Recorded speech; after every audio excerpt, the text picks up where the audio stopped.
Hello, everyone. Welcome to MEERTALK. My name is Kaisa Fern, and I am the Director of Communications at MEER. We are glad to be getting together for another MEERTALK, and today we are going to hear from Paul Maidowski. Then we'll take questions from people in the MEER community, and after that, we'll open it up for some questions from all of you.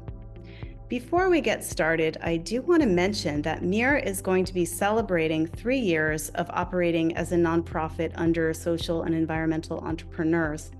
We invite you to join us on Saturday, June 15th, 2024 at 8 a.m. Eastern, that's EDT, to celebrate with us and hear from members of the team.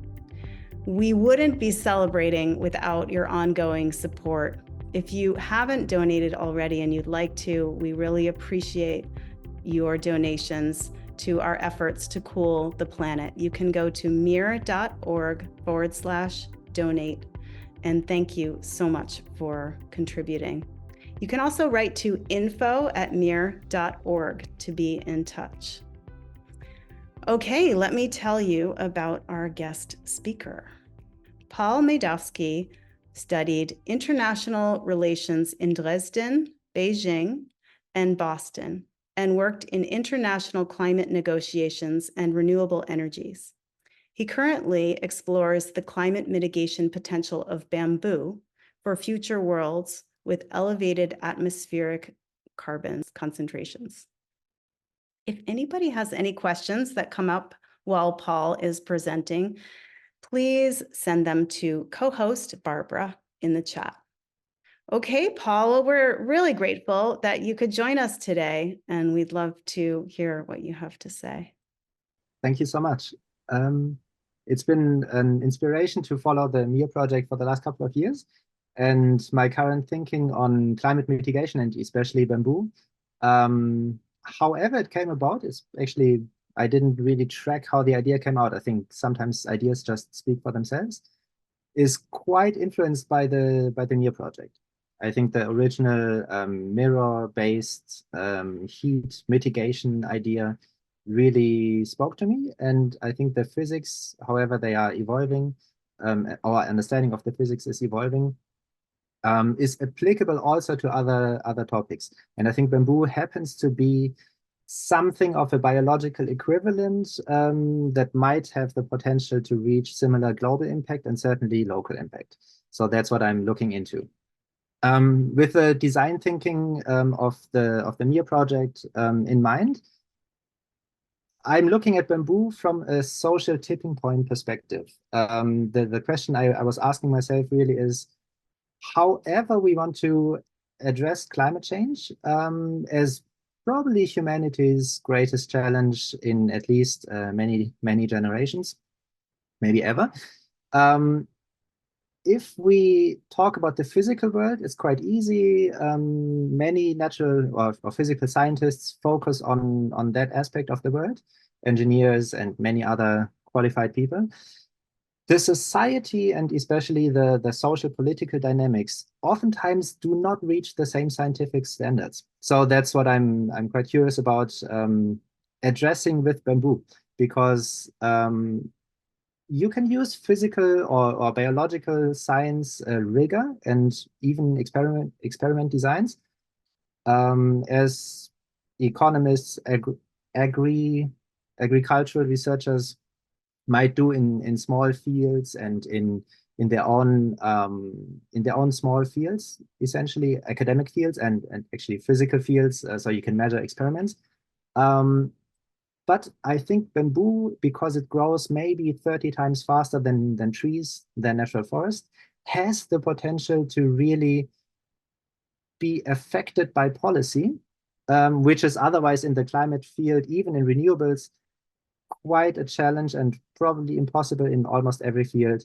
If we want to physically measure atmospheric CO2 concentration impacts of current policy, it is nearly impossible. And bamboo might be at the threshold where it might become possible if we organize society in such a way that local impacts can grow globally. So that's the design thinking idea. Very, very quick talk on CO2. background because I think that is necessary to discuss bamboo. And then I think everything focus on bamboo we can tackle in the questions. So the question actually has I think in the invitation, it did not have a question mark, but my talk really has the question mark. Social tipping point for planetary climate mitigation, is there this potential? It's not clear that there is, but I think it's worth exploring. There has been a lot of discussion in some parts of the Earth system science field on natural physical tipping points. And as I was mentioning before, there's a little bit of wishy-washy, hopeful thought on social tipping points, which you could quantify. And you could say, okay, we need a couple of billions of tons of CO2 impact per year through social tipping points. But I think no one has really quantified this. So bamboo could be one of the fields where you could start quantifying real impacts that are not just, oh, we scale renewables this and that much, but there's not actually any atmospheric impact on atmospheric greenhouse gas concentrations, because renewables generate electricity or energy, but don't necessarily have any global impact on atmospheric CO2. Bamboo, however, because as probably the world's fastest growing plant, might have the potential to use energy in such a way that we don't use huge resources, materials, and time and energy and effort as humans, because they are limited and we need them for other things, but just by itself grows and sequesters CO2 for us. Nature-based solutions usually cannot handle this.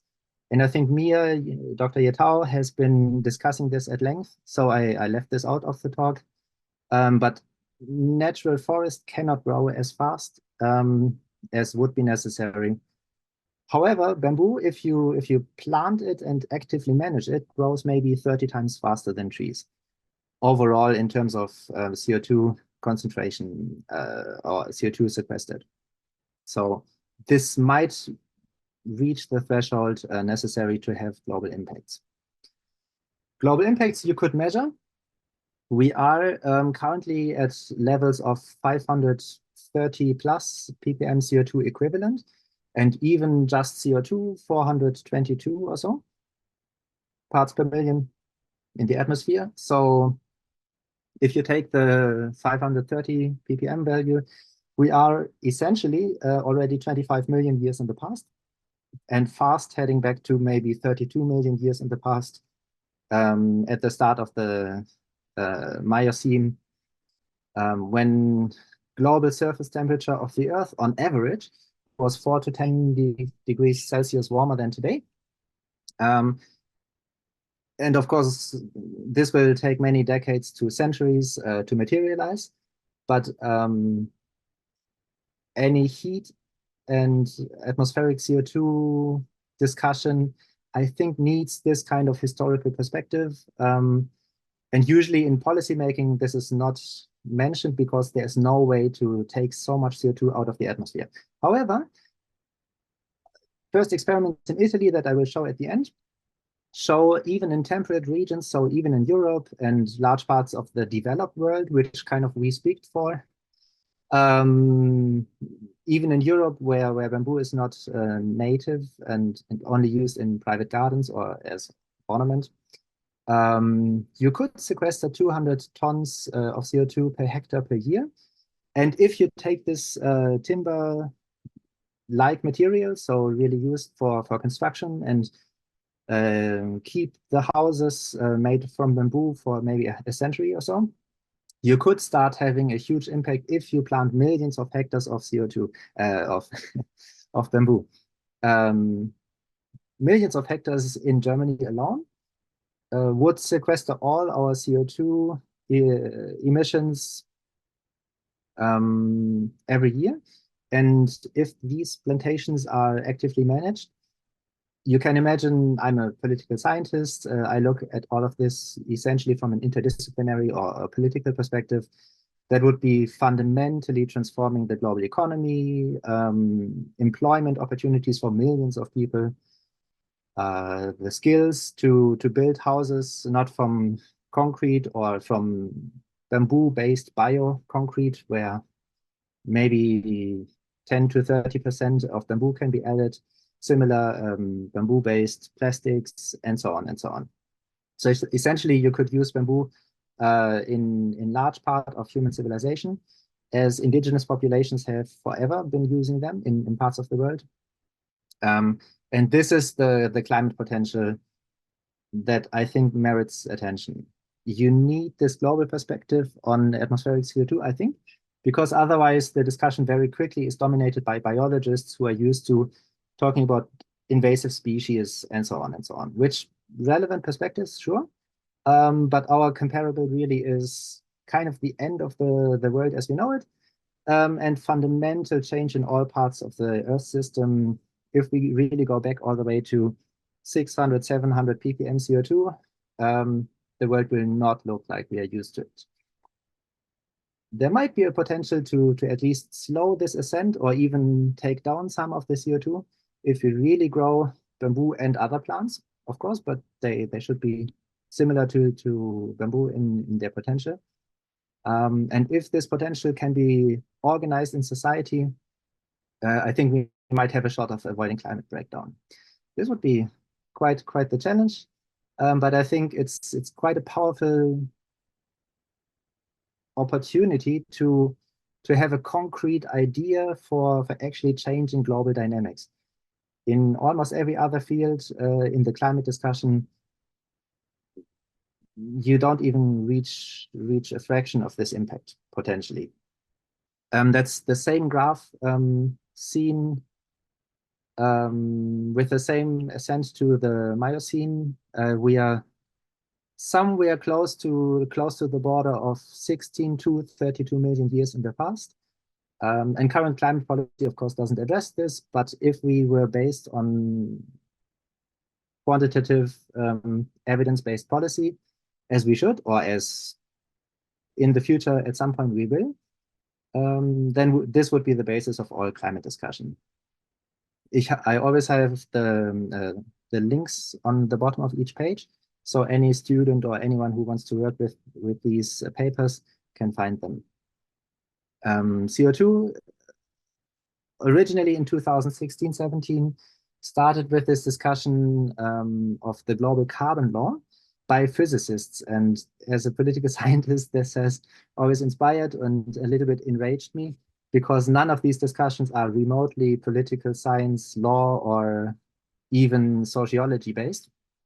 The physicists discuss some kind of grand law for like halving CO2 every decade, which is cool and sounds nice. But I think they didn't care to ask a lawyer or a political scientist if that is even possible under constitutional law in any country worldwide, and it's not. So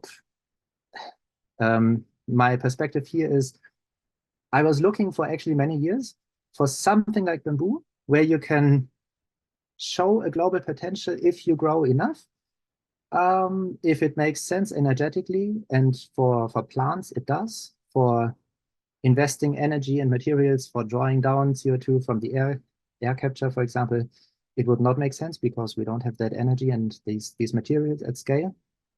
And if you have something like bamboo, you can make the concrete conflicts that will emerge because people want to use their land for other things than only bamboo, obviously.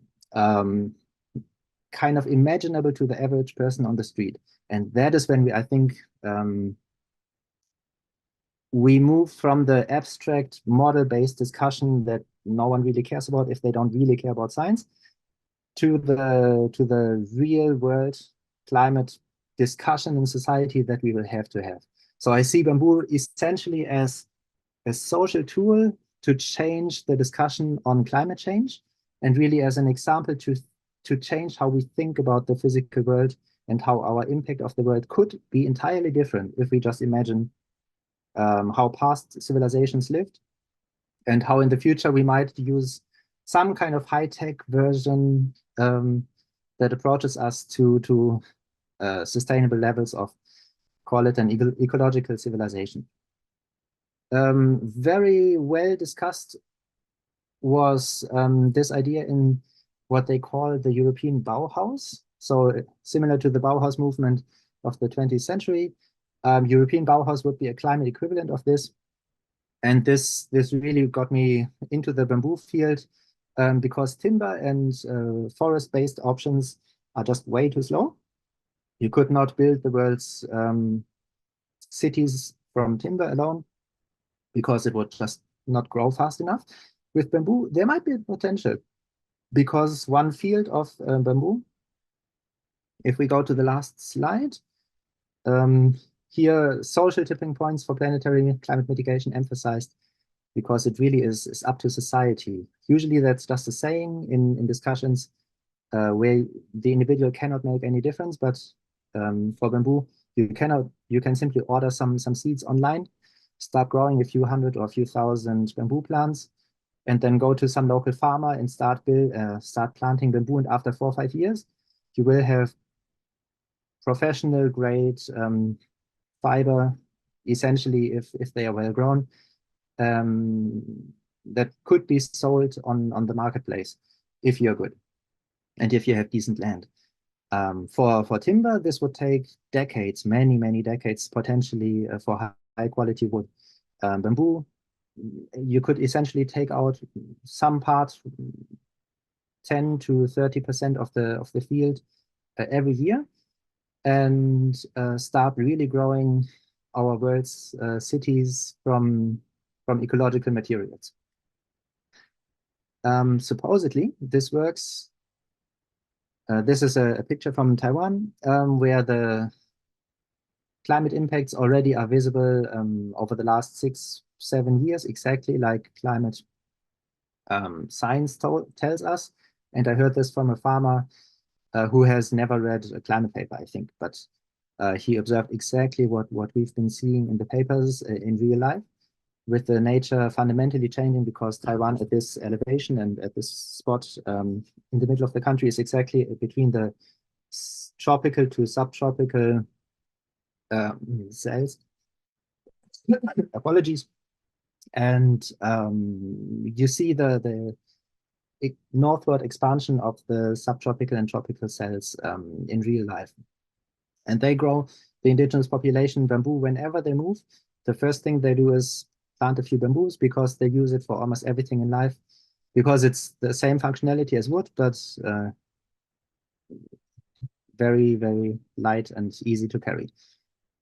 This is the paper I was mentioning.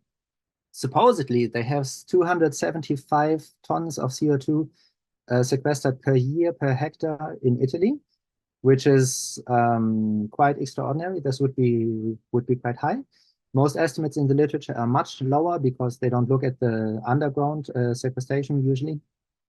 And I would like to see this paper replicated, and some of these questions are starting to be discussed. You could start working with, in Europe, for example, the first consortia who want to contract farmers to grow bamboo and then pool the bamboo grown after a couple of years and sell them onwards to IKEA and whatever other big companies want to use bamboo for their own purposes. But I'm really focusing on the start of the supply chain and changing our thinking and education. A little bit like the MEER project, I think. Because I think from there on, everyone will find their own ways and their own purposes for using bamboo or other ecological, sustainable ways to interact with nature. And in Europe, it's because it's not native. Almost everyone only knows bamboo from their own private garden or from somewhere ornamental purposes. So no one really thinks about bamboo as an agricultural crop professionally grown in millions of plants and essentially in the future should be millions of hectares. So I think that would be a fundamental change in thinking. Here you see in the middle of Italy, so not even in the very south, bamboo already grown for the last 10 years or so.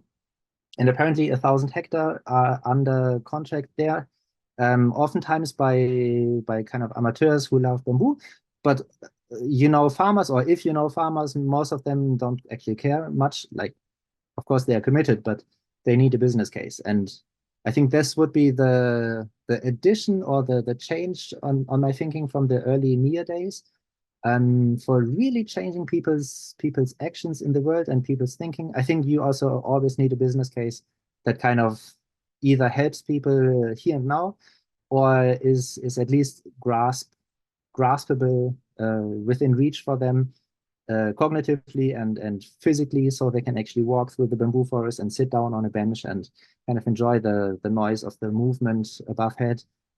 These grow at least 10 meters high in Italy, and probably in Germany 6 to 10 meters. So this will be even, I think, in terms of aesthetics, this will be quite a change whenever our forests start to suffer from drought, and many of the forests will actually die.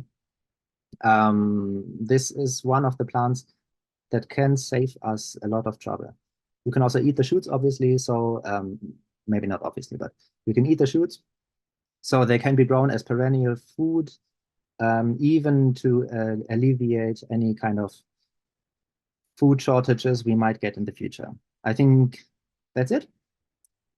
Thank you. And discussion. Okay, wonderful.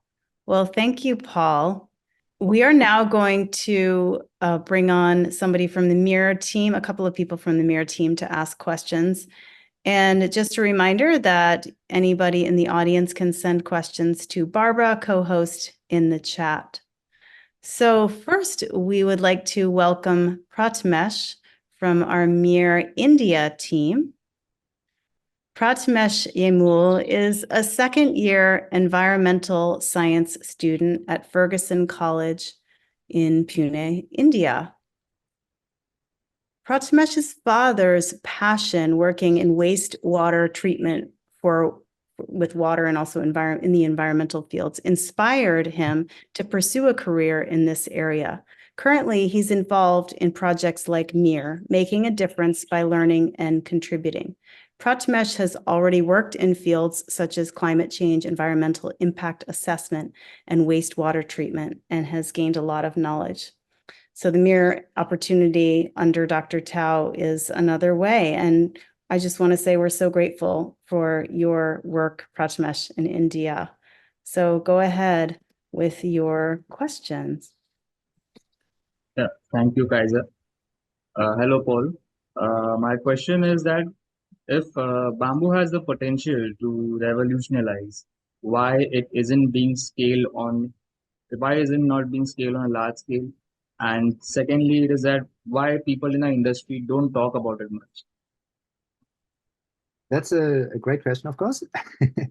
I think in Europe and America also, in the United States, there is little, and even in Europe, no native bamboo. So a lot of the funding and a lot of the kind of science development, like people just don't know there's so much potential.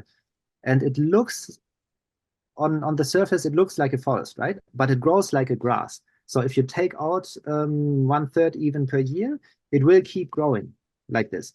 And otherwise, if you leave it to rot, after 5 to 8 years, they start rotting and dying, the kinds.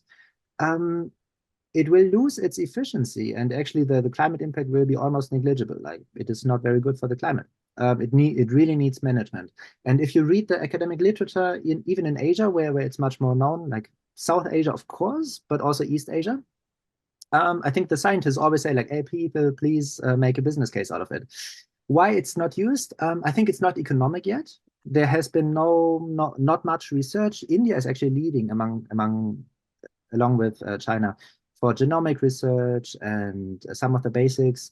But the harvest techniques and all of this is very manual. It's very like poor man's timber. I think it has a bad reputation. So yeah, this might be changing. And of course, in India, like, some people grow it for erosion control and for all kinds of purposes, even for building soil. Many of you who really grew up with bamboo will know this much better than me. I think that is part of the change in consciousness. This will come with climate change.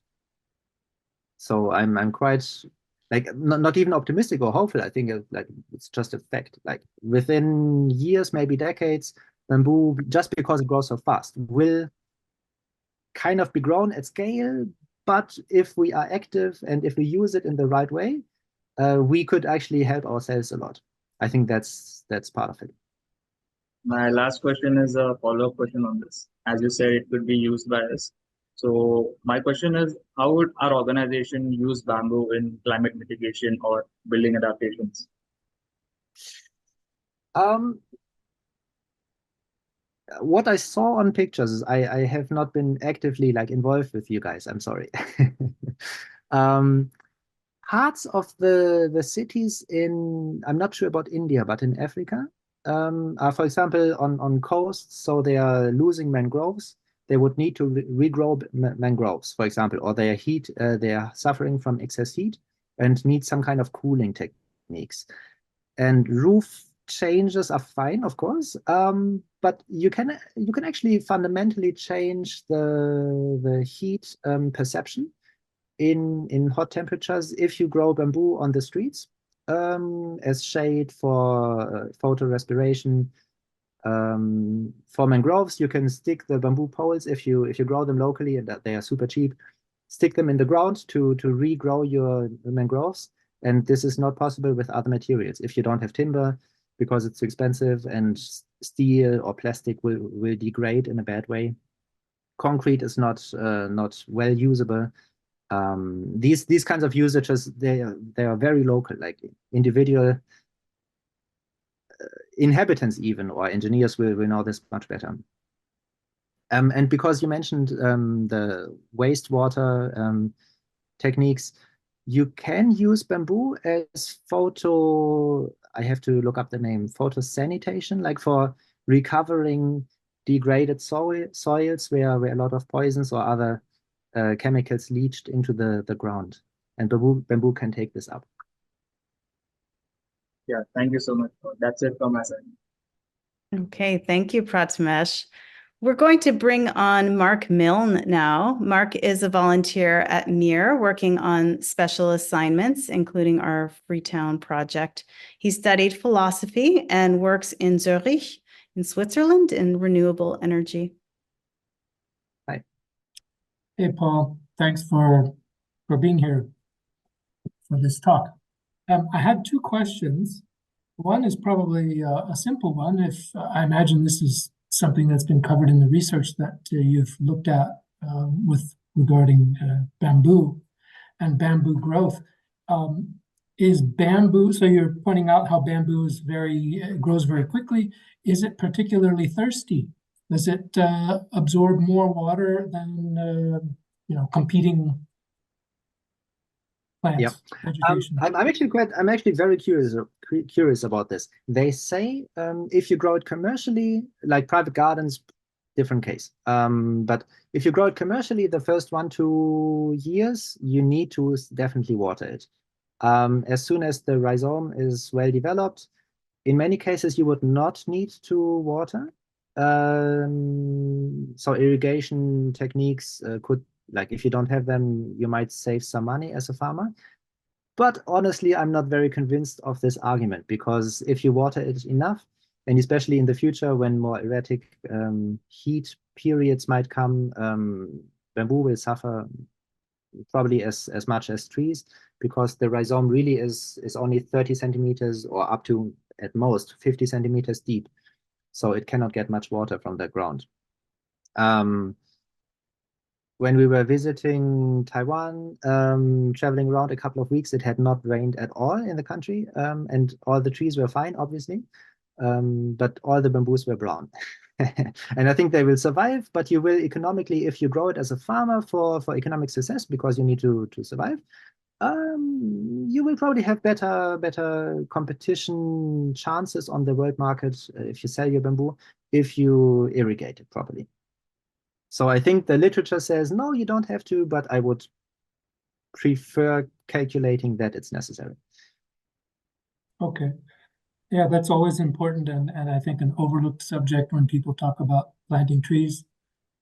for drawdown, that, you know, obviously it takes up land, but it also takes up a lot of water. And well, that, it doesn't take as much, excuse me, it doesn't take as much water as many other crops you would grow. But I think if you, yeah, as mentioned, if you want to be successful and safe, it's probably better to plan with it.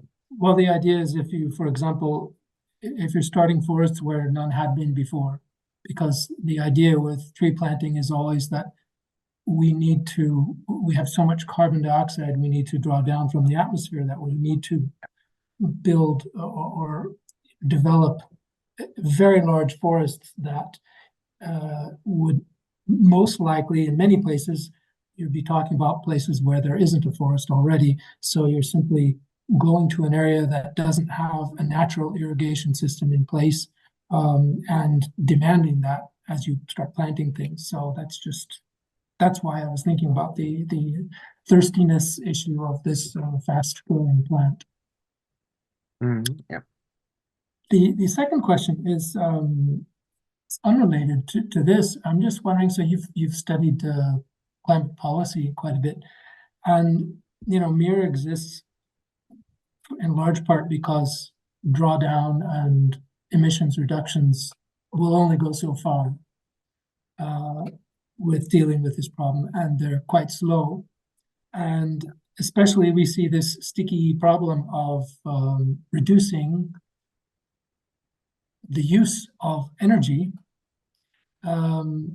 It's obviously a one-to-one relationship with our GDP, our global GDP. So you reduce energy, you reduce wealth in the world, and so no one wants to do that. But so now what we're doing is we're creating many new forms of energy and ramping them up, but they don't replace fossil energy; they just add to it.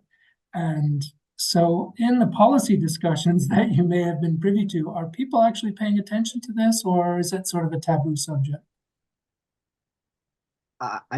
Because I don't work for an organization at the moment, I'm currently kind of independent. I can't really speak for any of the current discussions. My understanding is, as a political scientist, IR background, essentially, even if the federal government or even if the experts in the relevant ministries, of course, know, because they're good and the knowledge somewhere exists, the implementation level, the staff usually will not have the qualifications. Like, I would be very surprised if in most countries, at most levels, there would be the necessary level of education. You know this well from renewables, even the difference between, for example, hydrogen and renewables. Like one stores energy, the other generates or transforms energy. Like, I don't think people know. And this is quite advanced in comparison. Well, just in general, I mean, if we need to reduce emissions, the number one way we can do that is to stop burning the fossils, which means slowing down business activity and other activity, but of course, including business. So that's just the sort of thing that I think a lot of politicians know, but they also know that talking about slowing down business is a way to make sure they won't be elected the next election. So, oh yes, yeah. I was just curious if this is an area that anyone seems to be paying any kind of attention to at all. Difficult. I know some people who have very long experience in Brussels, who left for that reason, because they thought, they analyzed and researched the highest level of decision making. They know that these people are good, but they are also under extreme work pressure, and they cannot pay attention to these kinds of issues. Even I just imagine me kind of catapulting into some high-level political office. I would know all the things I know, but I would probably not be able to act on them because the powerful like interests that have some role in society, obviously, like we wouldn't be in this place if it were easy to kind of circumvent them. Will not allow it, I think. That's a big part of the reason why I focus so much on bamboo in the last couple of months, because working in renewables and kind of knowing this world a little bit, I worry about a decade from now, or maybe 2 decades from now. Like the next couple of years are kind of set by current and past decisions. But in 10, 20 years, a lot of people will have realized, wow, things are much worse than we think. And they are much better than some of the people think who think within a couple of years everything will implode. It won't. But yeah, we need ideas that exactly reduce and kind of reuse and all these nice words. And it has to have some kind of material basis. That's why I like bamboo and similar bio-based ideas, because unlike renewables, which are cool but still extractive, they kind of regenerate and really add kind of energy flows and build soil and build materials in a similar way, where you can say there is a business case, but it also ecologically works. And I think that must be the goal for at least 10 years from now. Like without this, we will not have good chances. So now we're going to take a couple of questions from our audience. And first, there is some curiosity about bamboo. I have a question from Jonathan that is, can you describe the kind of caloric value of bamboo, or, you know, how much energy bamboo has?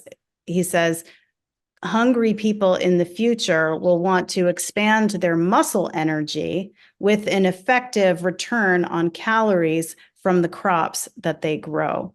So do you have any wisdom to share about that?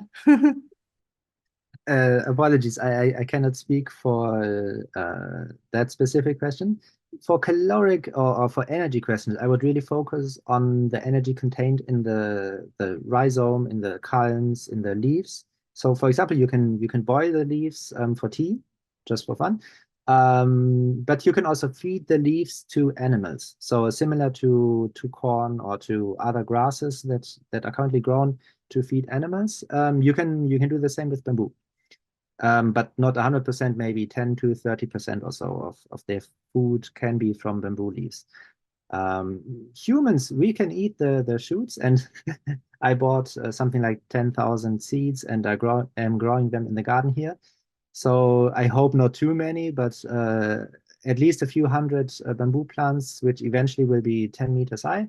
I will be growing here, and you can eat these shoots. So I'm either looking for local businesses who want a lot of shoots, which is actually logistically very difficult because they all mature at the same time. So you need a special case, or farmers who otherwise grow them. Mm-hmm. Okay, very good. We have a question in from Joe, and Joe asks, regenerative agriculture has the potential to capture enough CO2 in soil to make enough difference to heal the climate. How does bamboo compare with other forms of regenerative agriculture? Cool. Great question. Again, I showed in the presentation, if it's available, the link is there.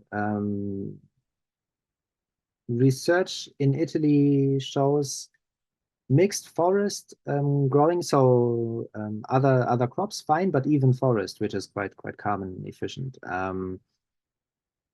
Bamboo is 34 or 36 times faster in sequestering CO2. And for permaculture and different kinds of farming techniques, I think it very much depends on your soil and the details of your climate and so on. Ideally, I think you would pair bamboo with other plants. It's a little bit more complex because they're among the most complex plants, I think, in terms of genetics. They flower between every year, some plants, but the large woody parts species we would be interested in flower maybe every 50 years. The Moso bamboo, the economically most important one that I was starting to grow here, and even over 100 years. So ideally, you would pair them with beans that grow on the bamboo or some other kinds of crops that can handle the extremely aggressive rhizome of the bamboo, but it's not self-explanatory. It's not quite easy to pair with other plants, honestly. Quite a challenge. That's part of also what attracts me to it. Like there are real like scientific questions to be figured out. Right. And we have a question in from Dr. Tao, founder and director of MEER. Dr. Tao asks, he says, assume that we fully replace all concrete buildings globally by bamboo-based products. What would be the equivalent mass in carbon in order of magnitude? That I think he's, I just have a feeling he's having a vision. So this is in the paper, I think, that I shared. I would have to look up the exact number. I don't have it at the top of my mind. That's okay, But yeah. yeah, we are talking hundreds of billions of tons of carbon. Like, Okay, yeah. And what other major applications? excuse me, like we would have to talk this scale, and the share of bamboo that you can mix into concrete, so bioconcrete kind of is also 10 to 30%. I think as soon as people start implementing it, the innovation will happen, so things will improve over time. But that is the part when you use concrete. And of course, you can use entirely different manufacturing techniques, even for high rises that are timber-based or bamboo. And for bamboo, it would always be not the natural bamboo that you grow, but you need some kind of, that is why it's quite a complex, actually, policy and a kind of industrial policy question. You would need some kind of manufacturing to make, you essentially cut the bamboo, and then you make standardized parts of it, out of it.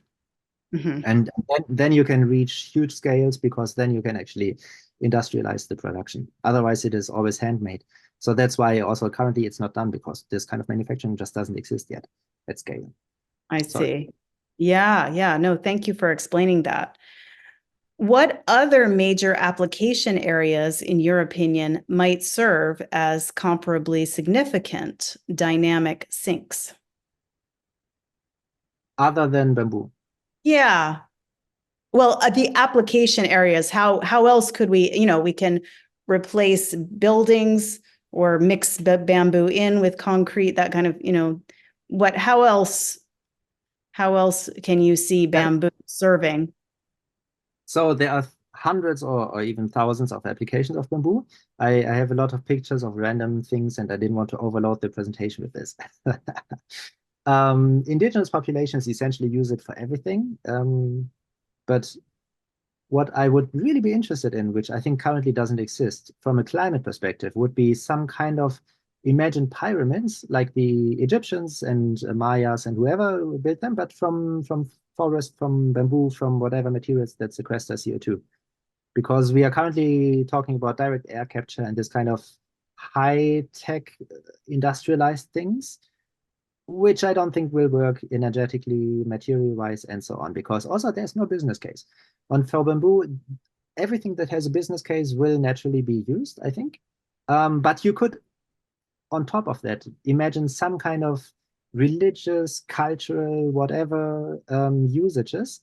Something like every city builds their own 100-meter high pyramid made of bamboo and has some kind of, not in the next couple of decades, but maybe in the far future, some kind of rituals or culture that kind of make it attractive socially and kind of generate aesthetic value or cultural value from using materials that sequester CO2, like bamboo, but maybe not necessarily, could be something else, for a climate purpose, but kind of infused with culture. That would be something that I would love to see, like crazy PhD students develop ideas in the arts and sciences, kind of mixing everything. That would be really cool. Nice. Here's a question from Barbara. Are you concerned about the flammability of bamboo as a building material, how flammable it is? Is Oh, it more flammable than other, other woods or I materials? I don't have this at the top of my mind. I think it's less flammable, but it's also very complex because as soon as you talk about cross-laminated, that's the word, cross-laminated materials like bamboo, it's a mix of resin, so the kind of sticky materials, plus bamboo. And I think they are more fire resistant, to be honest, and have superior static, elastic, whatever qualities. But it very much depends. And there will be some existing norms. And as a political scientist, I would always caution, like the big questions are not physical so much as regulatory. Like if there's no DIN norm, this won't be used. But as soon as you have them and the architects and whoever else wants, like owners of projects are attracted to the options, they will be developed. So as always, it comes back to politics.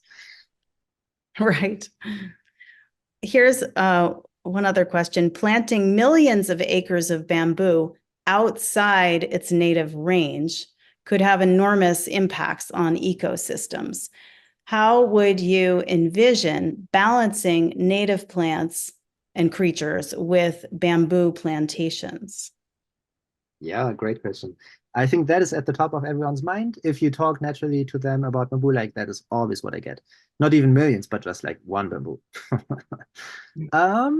My answer to this would be a little bit like in the initial intro to the talk. Choose carefully what you are comparing. If you talk to some biologists, they will say like, wow, that is invasive, blah, blah, blah.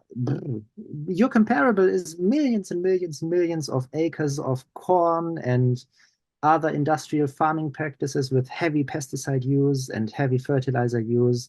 That is invasive. Like we don't see it because it's naturalized. We have millions of, not acres, but millions of private gardens using lawns and so on. Like that is ecologically really not optimal. And I think bamboo is comparable. It would be like a forest. So really animals, as soon as they see something, I think because it generates a lot of cellulose and energy, will come and like avail themselves of it. But of course, it's not trivial. Like there will be impacts on wildlife and so on.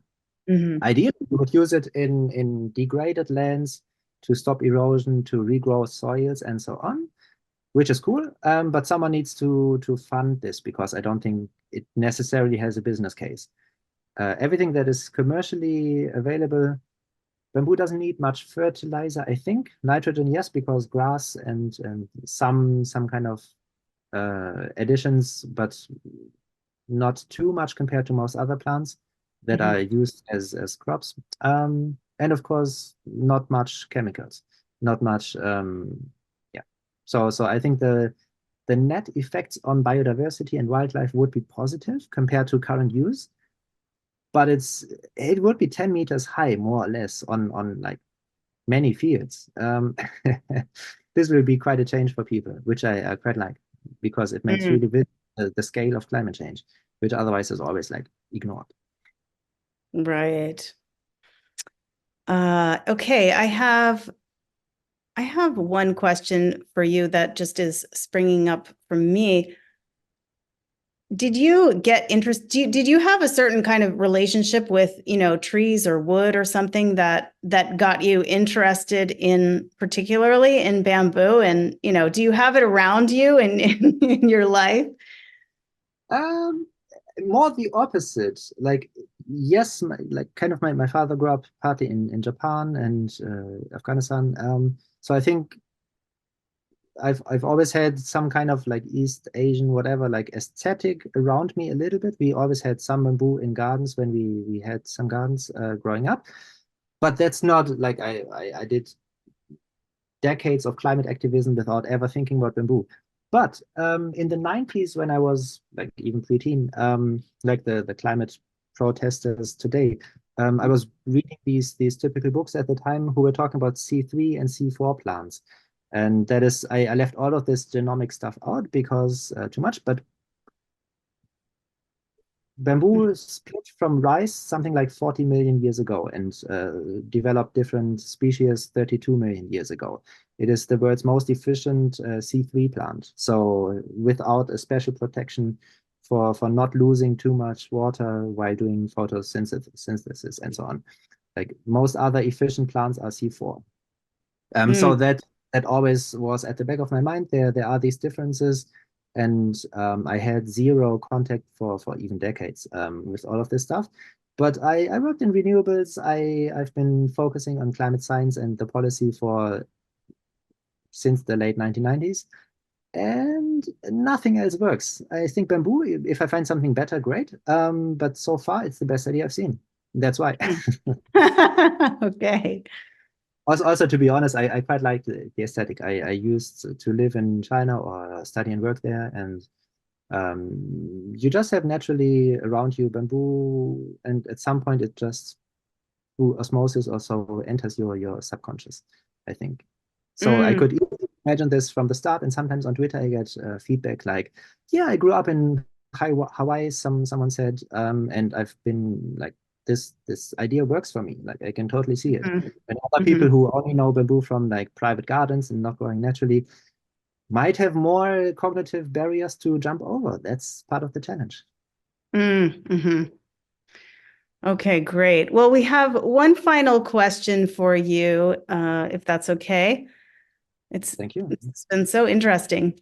Do you think that bamboo plantations as a method of carbon sequestration could be eligible for carbon credits as a financial incentive? Because of course that carbon credits they're talked about a lot.